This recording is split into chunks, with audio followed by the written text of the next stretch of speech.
Olá, alunos! Tudo bom com vocês? Estamos de volta para mais uma aula de arte. Eu sou Elisângela Martins, professora da Rede Municipal de Ensino de Governador Valadares.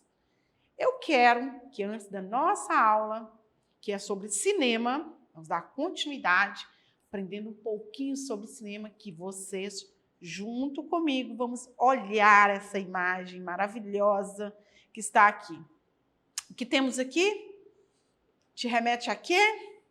Ao nosso Brasil. Então, nós vamos conhecer o cinema brasileiro, um pouquinho sobre o cinema no Brasil, como começou, quando chegou, que cidade teve o primeiro filme, como que foi, qual foi o primeiro filme que passou no Brasil? Quem foi um grande artista do filme brasileiro, do cinema brasileiro? Vamos juntos? Então, fique aqui juntinhos, sente-se no sofá ou arrede o sofá e vamos aprender um pouquinho sobre a história do cinema brasileiro. Como começou tudo? A história do cinema no Brasil começa em julho de 1896, quando ocorre a primeira exibição de cinema no país, na cidade do Rio de Janeiro. No mundo do cinema, vamos ver, olha, o que aconteceu? Rio de Janeiro foi palco de quê? Do primeiro filme de cinema. E no mundo, o cinema tem início em dezembro de 1895, na cidade de Paris. A película exibida foi saída dos trabalhadores da fábrica de Lumière, dos irmãos Lumière. Eu falei isso na aula anterior, você se lembra? Para entender a história do cinema brasileiro, nós estamos dando uma voltadinha lá na última aula. Então, inicialmente, o cinema era mudo. Quem foi um dos personagens, um grande artista ou o maior artista do cinema mundo mundial, que nós vimos na aula anterior? Vamos lembrar? Quem foi? Charles Chaplin, Carlitos. Você se lembra? Se você não se lembra, volta lá, dá uma olhadinha na aula, porque essa é a continuidade da outra. E somente na década de 1930 surge o cinema falado. Que era o cinema mudo, afinal? O que era? No começo da história do cinema, os filmes não eram seguidos por uma sonoridade, ou seja, não tinham sons condizentes com as imagens. O que é isso, professora? Condizente com as imagens. Quer dizer que o som, às vezes, não refletia o que a imagem queria passar. Às vezes, a sonoridade era uma e a imagem conseguia transmitir outra mensagem. Olha para você ver como não se casavam as coisas, né? A imagem dizia uma coisa e a sonoridade outra. Isso é muito interessante, né? Mas isso não significa que eles eram partidários do silêncio absoluto. Embora fossem remotos os sonhos de sincronizar cenas dos filmes com registros sonoros próprios, os avanços tecnológicos eram ainda escassos e incipientes, ou não permitiam a realização desse anseio, desse sonho. Por mais que eles quisessem, né, transmitir sonoridade de acordo com a imagem que aparecia, as tecnologias eram escassas, elas não permitiam que isso fosse possível. Mas isso também não quer dizer que o cinema não foi maravilhoso, né? Se hoje nós pegarmos um filme que foi passado, o primeiro filme que foi passado no Brasil, nós, que não somos nenhum cineastas, vamos conseguir entender. Pô, essa imagem quer dizer uma coisa, mas a música outra. Mas nós estamos falando de uma tecnologia que não é a que temos hoje. Não é a visão que nós temos hoje, entendeu? É algo que deu início à história do cinema para que chegasse ao que estamos hoje. Era uma carência de tecnologia, mas essa carência não impedia que nos locais de exibição das películas, as cenas cinematográficas eram acompanhadas por compassos, tocados por pianos. Essas músicas variavam conforme o espaço no qual os filmes eram transmitidos, pois a escolha sonora dependia do ponto de vista do pianista sobre a obra exibida. Eu achei isso o máximo. Vamos explicar isso. O pianista tocava uma música que ele, enquanto pianista, achava que condizia com as cenas que estavam ali. Então, e variava de acordo com o pianista. Olha que interessante, se você assistir hoje um filme, você no cinema, aqui em Valadares, e você for lá para São Paulo e assistir o mesmo filme, vai ser a mesma música, a mesma sonoridade, o mesmo espaço. E nessa época, não. Porque as imagens eram passadas, né, nas películas, o público assistindo, e tinha um pianista. E ele tocava uma música que condizia com a visão que ele tinha do filme. Isso é muito interessante para a gente fazer a análise com os filmes que a gente tem hoje, a realidade que nós temos hoje. Vamos fazer um pequeno resumo do cinema brasileiro para ficar mais fácil de entender. Em 1887, depois da estreia cinematográfica no país, surge a primeira sala de cinema aberta ao público na capital carioca. Vejam aí, a capital do Brasil era onde? Era o Rio de Janeiro ainda. Então foi lá que surgiu a primeira sala de cinema. E foi um incentivo dos irmãos italianos Pasquale Segreto e Afonso Segreto. Eles foram os pioneiros do cinema no Brasil. Espera aí, mas eles não eram italianos? Sim. Mais uma vez, a gente está vendo aí, né, a imigração, vieram os imigrantes da Itália, né, dos países europeus, para modificar e compor a história do nosso país, a história da arte brasileira, a história do cinema. Então, eles foram os primeiros a introduzir o cinema no Brasil, as salas de cinema. Eles foram considerados os primeiros cineastas no país, foram os primeiros cineastas que estiveram no nosso país e que colocou o cinema para andar e para evoluir no Brasil. Vamos lá? Uma vez que realizaram as gravações na Baía de Guanabara, em 1898, olha, eles fizeram gravações na Baía de Guanabara no ano de 1898, no nosso Rio de Janeiro. O que aconteceu, gente? No ano seguinte, Pasquale Segreto realizou uma filmagem na cidade de São Paulo, durante a celebração da unificação da Itália. Então, olha como que é a história. Ele gravou em São Paulo uma história da unificação da Itália, do país dele. É o que eu falo, é a junção da história, é tudo que vai se formando ao longo do tempo, tudo que vai se modificando para que a gente possa entender a evolução. Você viu que eu falei em cinematográfico. Mas o que é isso, professora? Nome complicado, né? Mas se você lembrar da nossa aula anterior, vem de cinematógrafo, né? É um invento do fim do século XIX, que consta de equipamentos de fotografia e de projeção, capaz de colher uma rápida sequência, uma série instantânea de objetos que se movem, e de projetá-la numa sucessão igualmente rápida, interminente, de modo a produzir uma ilusão do cenário em movimento. O que é isso? As imagens são projetadas tão rápidas, são imagens, são projetadas tão rápidas que dá a entender que aquela imagem está em movimento. Então é como se estivesse movimentando essa imagem, dando movimento, é o que faz com que aconteça em si mesmo a imagem. No entanto, foi somente no início do século XX que São Paulo tem a sua primeira sala de cinema, chamada de Bijou Theatre. Lembra um pouco o teatro, né? Bijou Theatre. Vejam agora esse dado interessante, muito interessante. Um dos problemas iniciais da produção do cinema no país, no nosso Brasil, era a falta de, vamos ver quem sabe, eletricidade. Como assim, professora? Tinha cinema, mas não tinha energia elétrica? Isso mesmo. Como que era difícil, viu, gente? Que somente foi resolvida em 1907 com a implantação da usina Ribeirão de Lages, no Rio de Janeiro. O cinema surgiu em uma época em que não existia energia elétrica. Pare e pense como eram criativos, como eram revolucionários os nossos cineastas mundiais e brasileiros. Após esse evento, os números de salas cresceram consideravelmente na cidade do Rio de Janeiro. Qual evento foi esse, gente? Chegada da energia elétrica, né?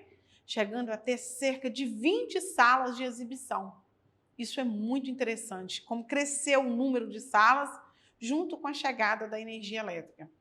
Já no século XX, a expansão do cinema no Brasil. Como que foi? Como que se expandiu o cinema no Brasil? Vamos ver juntinhos aqui. No filme No início, os filmes eram bem assim, de caráter documentário, né? Documental, de registro de algo importante da história. Então, ele era bem documental. O cineasta luso-brasileiro Antônio Leal apresenta sua película Aos Estranguladores. Estranguladores, considerado o primeiro filme de ficção brasileira com duração de 40 minutos. Prestam atenção, primeiro filme, né, considerado de ficção aí no Brasil, teve duração de 40 minutos. Anos depois, lá em 1914, foi exibido o primeiro longa-metragem produzido no país pelo português Francisco Santo, intitulado O Crime dos Banhados, com mais de 2 horas de duração. Se você fizer um pouco da análise da nossa aula de hoje, você vê que tem italianos, portugueses, cineastas que foram vindo de outros países para trazer e fundamentalizar mesmo o cinema no Brasil. Isso é muito interessante, né? Porque você vê a história, mais uma vez aí, carregada de outros países, de culturas de outros países. Então, entretanto, após a Primeira Guerra Mundial, lá em 1914, entre 1914 e 18, ocorre a crise do cinema brasileiro. O que foi essa crise, gente? A qual foram dominados por produções olha essa palavra, estadunidenses. O que é isso? Dos Estados Unidos. O cinema hollywoodiano, né? E aí, o que aconteceu? Enfraquecendo, assim, o cinema nacional. Então, foi a época que veio com tudo os cinemas dos Estados Unidos, ao início da ascensão de Hollywood. Por consequência, né, na década de 20 e 30, o cinema brasileiro atinge grande expansão com as publicações das revistas de cinema para todos. Uma Selecta e Cinearte. A Cinearte, olha como chamava. Selecta e a Cinearte, era o nome da revista. E ainda com produções que se espalharam por vários cantos do país. De ponta a ponta do nosso Brasil, essa revista foi sendo produzida, espalhada, as pessoas foram tendo conhecimento e foi denominado os ciclos regionais. Foi na década de 30 que foi criado o primeiro grande estúdio cinematográfico no Brasil, o Cinédia. Então, qual foi o primeiro centro cinematográfico do Brasil? Quem sabe? O Cinédia. E aí? Quem lembra aí dos antigos, assim, aí seu pai, a sua mãe, sua tia, deve ter uma fita cassete, videocassete, você tem? Vê aí com seu pai que provavelmente ele deve ter um guardado na gaveta, mas houve a crise do videocassete. Vamos conhecer junto essa crise? Foi a popularização do videocassete. Fez com que o cinema nacional entrasse em declínio. Além disso, a situação econômica do país piorava a cada dia, e a bendita da dívida externa também atingia números alarmantes. Não havia recursos nem para os cineastas produzirem filmes aqui no nosso país, nem para que os espectadores pudessem pagar os ingressos. Olha como que é a história, né? A crise mundial, a dívida externa, impediu com que os nossos cineastas conseguissem fazer filmes aqui e que o público tivesse condições de pagar o ingresso para ir ao cinema assistir o filme. Então, foi uma grande crise para o cinema. E, nesse contexto, os proprietários das salas de cinema passaram a lutar contra a lei da obrigatoriedade de exibição de filmes brasileiros, porque tinha uma lei que obrigava que os cinemas tinham que passar filmes brasileiros.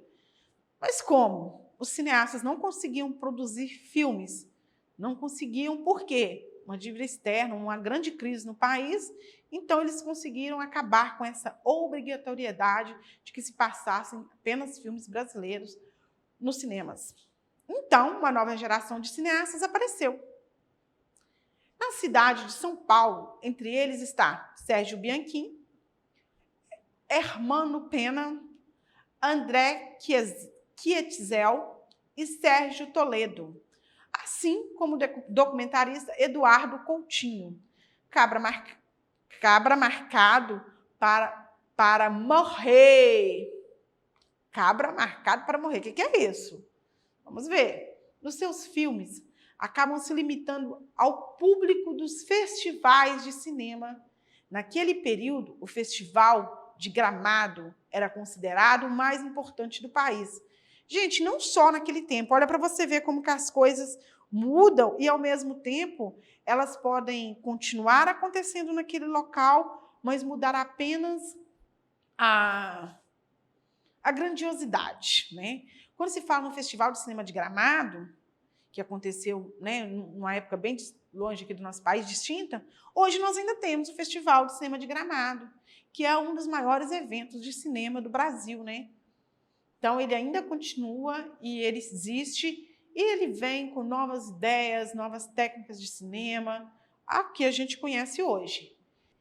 Em 1990, com a eleição do presidente Fernando Collor, a Embrafilme cessou suas atividades. O que é isso? Embrafilmes era uma empresa cinematográfica que produzia filmes. Ela encerrou suas atividades, parou de produzir filme. E o que o novo presidente do Brasil fez, gente? Vamos lembrar. Ele extinguiu o Ministério da Cultura, acabou com o Ministério da Cultura. E o CONCINE, que é a Fundação do Cinema Brasileiro, acabando com as leis de incentivo à produção. Fico me perguntando, como assim? Quando o cinema está começando a crescer no Brasil, né, vem o presidente e acaba com todo o incentivo, acaba com o Ministério da Cultura, então acabou com a produção, a lei de incentivo à produção, e com a regulamentação do mercado, né, tornou as coisas ainda mais difíceis para o cinema brasileiro. A história, mais uma vez, fazendo parte da arte do nosso Brasil.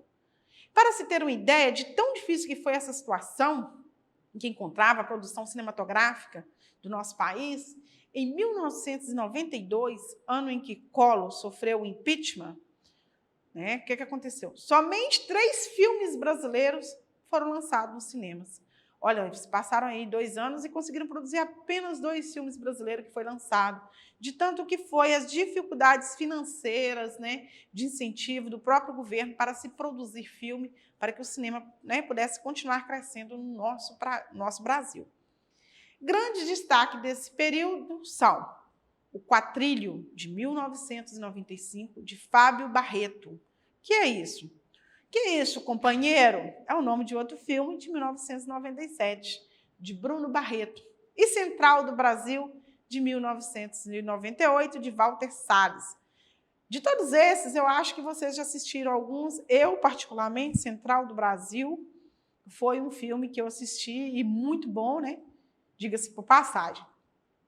E todos foram indicados ao Oscar de melhor filme estrangeiro. O grande marco do cinema começou aí. Brasileiro começou aí. Em 1996 e em 1998 e 99, respectivamente, sendo que o último, o de 99, também levou indicação na categoria de melhor atriz para nada mais, nada menos do que Fernanda Montenegro. Ela foi a primeira latino-americana, a única brasileira e também a única atriz já indicada ao prêmio por uma atuação em língua portuguesa. Lembra de uma aula anterior que nós tivemos aqui entrevistando uma atriz valadarense, a Nasa Amaral, como ela falou de Fernanda Montenegro? Tá aí, mais uma vez, nós falamos de Fernanda Montenegro e falando da história dos artistas brasileiros, da história do cinema brasileiro. A dita retomada do cinema brasileiro trouxe a cosmética da fome. Que é isso? Segundo Ivana Bentes, para designar a onda de estetização da miséria nas telas brasileiras, salienta Lucilene. Isso foi para mostrar como que era, né, realmente, filmes mostrando o cotidiano da miséria brasileira, foi para onde? No cinema, nas telinhas. Isso é muito bom, né? Então, essa estética projetou os filmes nacionais internacionalmente. Então, essa estética sofrida da história do brasileiro fez com que o nosso cinema e os nossos filmes fossem conhecidos internacionalmente. Mas não foi capaz de levar, de fato, o público brasileiro aos cinemas. né? Até hoje, nem todo o público brasileiro consegue ir ao cinema, né? Embora nessa época o cinema brasileiro tenha ganhado o mundo, né? Ganhado o reconhecimento internacional, não foi o suficiente para levar o público até o cinema. A luta contra a dominação no mercado pelas distribuidoras estrangeiras é constante essa luta até hoje, com os realizadores sempre em busca de mecanismo para atrair mais espectadores. O longa-metragem Cidade de Deus, de 2002, de Fernando Meirelles, marcou o final da retomada do cinema brasileiro. O filme foi indicado a 4 Oscars: melhor diretor, melhor roteiro, adaptado melhor direção de fotografia e melhor edição, além de ter recebido o Globo de Ouro. Olha que legal! Como melhor filme estrangeiro. O sucesso de crítica e de público deu novo fôlego ao cinema contemporâneo brasileiro. Vamos conhecer juntos aqui algumas curiosidades do cinema nacional? Em 1973, o Brasil criou o Festival de Gramado. Ele existe até hoje, viu, gente? Eu falei. E foi criado lá em 1973. Ele é realizado anualmente na cidade que tem o mesmo nome, na Serra Gaúcha. É o troféu conhecido como Kikito. É uma figura risonha esculpida em bronze. Na aula anterior, eu disse que 5 de novembro é o Dia Mundial do Cinema. E tem um dia brasileiro de se comemorar o cinema? Tem sim. É o dia 19 de junho, que comemora-se o Dia do Cinema Brasileiro. Porque nessa data, vamos ver por quê? Porque em 1898 ocorreu a primeira filmagem no Brasil, feita pelo italiano, como eu disse, Afonso Segreto, que filmou a Baía de Guanabara, no Rio de Janeiro. Mas algumas pessoas comemoram esse dia em 5 de novembro, pois nessa data, em 1896, ocorreu a primeira exibição pública de um filme em terras brasileiras, na cidade do Rio de Janeiro. Então, 2 datas, né, que a gente fica aí pensando, por quê? 19 foi quando filmou, né, eu fiz o primeiro filme lá, 19 de junho, na Baía de Guanabara. O filme brasileiro que teve maior bilheteria em todos os tempos, quem sabe? Você já procurou saber qual foi o filme brasileiro de maior bilheteria em todos os tempos? Foi o Tropa de Elite 2, de 2011, com um público de 11 milhões de espectadores. Você gostou? E se você gosta de cinema, de arte, de história, não fique sem acessar as nossas atividades na plataforma. Para acessar nossas atividades na plataforma SMED GV, aponte a câmera do seu celular na imagem do QR Code que aparece no canto da sua tela. Acesse nossas redes sociais, se inscreva no nosso canal do YouTube, SMED GV. Fique ligadinho, aprenda e compartilhe conhecimento. Um abraço e até a próxima.